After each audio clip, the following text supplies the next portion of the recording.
Welcome back to Poor Man's Garden. I am the poor man. I'll bring y'all down here for a little garden update. I planted beans and y'all, hardly none of them came up. I don't know why. I've never had this before. As you can see, I mean, there were 4 rows that I planted here,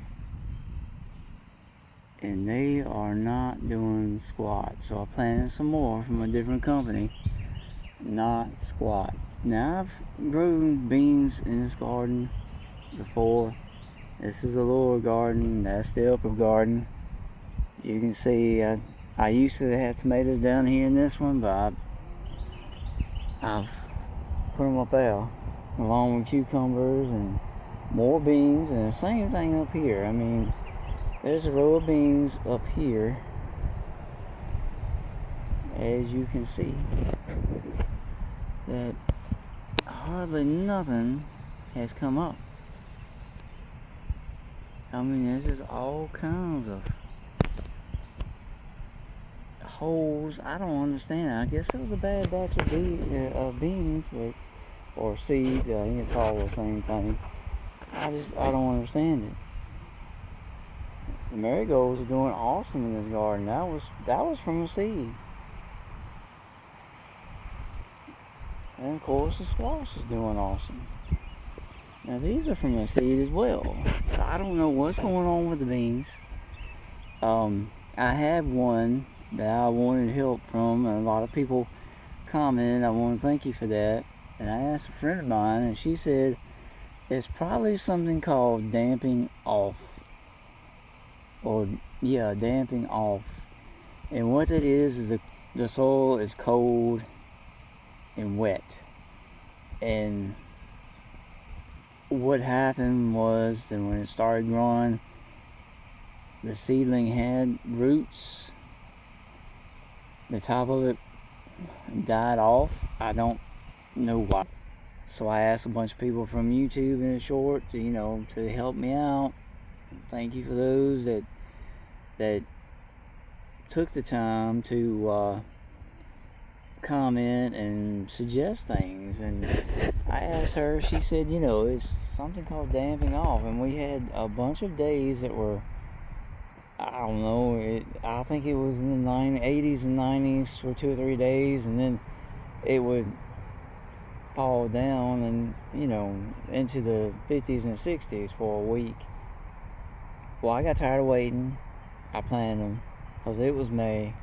it was getting 40s at night, so that's exactly what happened. And a lot of them just rotted in the soil. That's usually what happens. Now, the road right here, these are newly planted ones. This is the second planting. I knew this company their seeds wouldn't come up very much. I mean, there's like 4 or 5 of them out of half a pack of 30. I mean, come on now. You gotta do better than that. But this guy right here is doing awesome. He was the first one to pop out the soil. And it doesn't take them long. Once they get their adult leaves, they take off. I mean, that's one already getting his adult leaves. And this one right here, I mean, these little leaves right here, adult leaves, so they're going to do really, really good.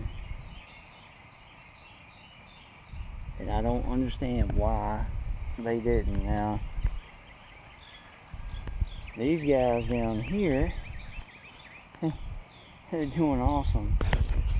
Now, I've talked about tomatoes, how long it takes them to go to ripe. From bloom to ripe is about 3 to 4 weeks. These guys right here, this one will be this size probably in 2 or 3 days. Once their bloom falls off, they take off. I mean, this guy right here isn't even a week old yet after the bloom fell off. This one beside of it, the bloom fell off yesterday, so he'll be this size right here. And I think today's Monday, it'll probably be Wednesday or Thursday. So, growing squash is easy as long as you watch out for squash bugs. I've killed 2 this year. I've got shorts on there if you want to go back to the channel and watch it on TikTok and on YouTube. But right here, you'll see this guy's hadn't been pollinated yet. Still got his bloom. But this guy has. A couple days. That's all it takes. It takes less than a week. And y'all check out the marigolds. These are from seeds. Now these things have done awesome. By the way, everything in this garden is from seeds except for the pepper plants and 4 of these Better Boy tomato plants, the smaller ones. Now the bigger ones I did plant myself from a seed back in February. I've got the video on that on YouTube, and I think TikTok as well. Look at that marigold. I think it's beautiful. Now all these cucumbers, 4 of them are called, I think, Tokyo Green. I've never grown this variety before. That one's the last one to come out the soil. These 2. The ones down there that are bigger are the Japanese pickling cucumber. They don't get very big around, but they get about 12 to 14 inches long, which is awesome. It's just, I want to start making pickles again. I need the cucumbers, so hopefully I'll get a good harvest. And of course, a huge marigold again. Now these guys right here are called Big Bertha. They get really long to start with, and then they fill out. And these things will put out some peppers. I mean, I see people on here just topping the plants and just, stripping leaves off of them and all that mess, pulling blooms off. You don't need to do that. Look, the plant, just leave it alone, let it grow. These plants know what to do. Now, this one, there was a bloom that fell off of it. I had a short on it, and I mean, it got mixed reviews on it, but still, these plants do really good. Now I got these 4 plants and the 4 Better Boys up there for $5. Poor man gonna find deals. I mean, honestly, people talking about I spent $400 on a garden. I don't get 2 cucumbers and a tomato and feed my family. I don't know where you shopping, but you doing something way wrong. And it might have been a joke, but some people ain't joking. Come on now. And to all those people that want to pull blooms off tomato plants, let me show you something.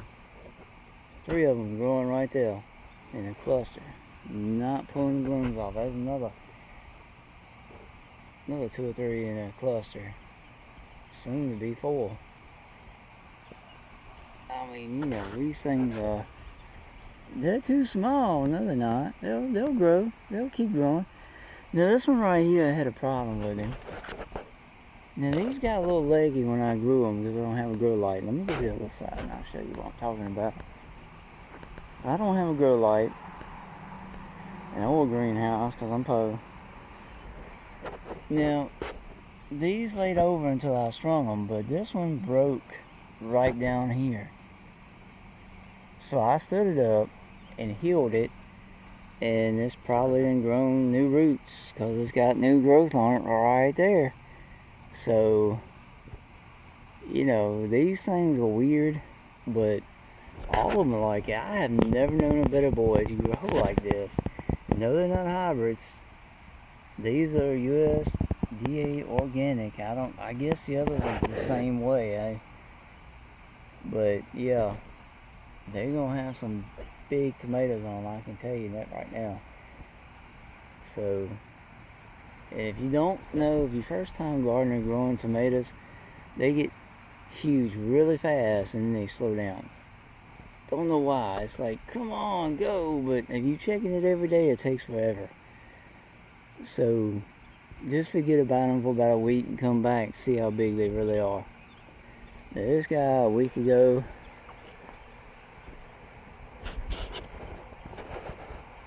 was a bloom, if I'm doing it right, yeah. So, you know, it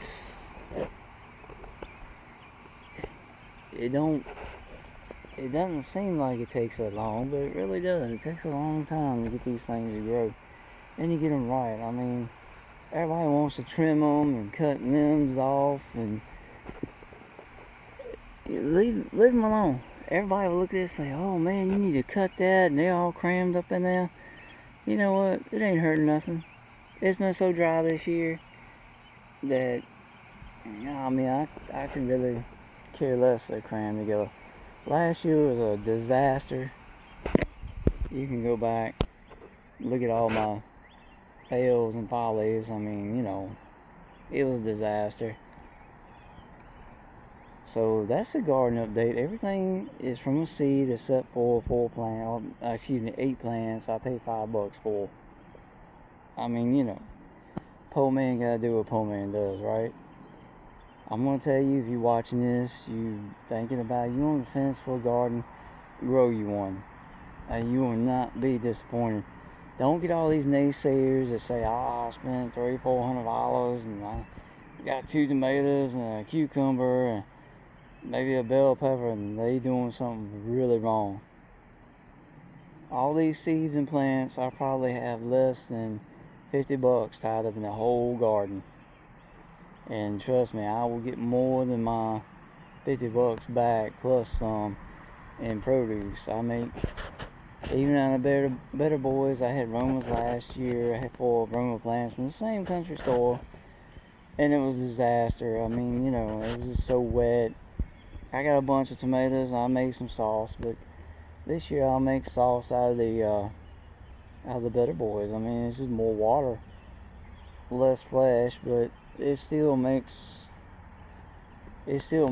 whatever, you know, good sauce. I mean, the sauce is only as good as the cook. I don't know. But yeah, I'm gonna have cucumbers and pickles this year. I might sell them at the farmer's market. I might not. I'm kind of undecided. I use my grandmother's recipe for sweet pickles. So I'll try that, see where it goes. If it don't sell, I don't care. Me and my family will eat them. I give them to friends, you know. So I just enjoy making them. I enjoy growing stuff. I enjoy feeding my family. My little boy, who's 3 years old, loves green beans to death. He loves tomatoes. Anything you set in front of him, vegetable or fruit wise, he'll eat. That's unheard of for a 3-year-old. But I want it to be fresh stuff. I don't want it to be full of salt or preservatives or anything, any of that other mess. Everybody says, well, buy frozen, buy fresh. And you know what? There's so much poison on this junk that you can't wash it off. I mean, it won't cook off. You're putting poison in your body. Pesticides and chemical fertilizers. Even you go to the farmer's market, it's the same thing, because they're trying to get what they're trying to get their top dollar for it. I mean, and I don't blame them. I mean, some of them, that's what they do for a living. But even the ones that say, oh, I'm all organic, well, you know what do you put in your ground? What are you using for pesticides? Me myself, I use neem oil mainly. Some people, I tell them, you know, you can put, and I'm gonna butcher his name, the diamantious earth. I don't know. Anyway, it's that white powdery stuff you can put on the garden that kills bugs. It doesn't kill them chemically. It just gets in their joints and grinds the exoskeleton down, and they bleed out. I mean, you know, shouldn't have been here is my thing. Gruesome death, but you shouldn't have been here. But anyway, watch out for squash bugs. Watch out for all pests and fungus in your garden. Use an neem oil. Even that earth will stop fungus. It can't kill what's already in the leaf that's attacking the leaf. But you can take those leaves off and get rid of them. But if a spore lands on the neem oil, it kills them. If a spore lands on that powdery earth, it dries them out, kills them. They don't, and the spores is the way it spreads. So, like I said, it can't kill what's already in the cell, in the leaf, So, but anyway, stay vigilant about your garden. Check it every day. Cool, man. Subscribe, follow, comment, hit that like button. Let YouTube and TikTok know that I'm on the right path, and thank you for watching.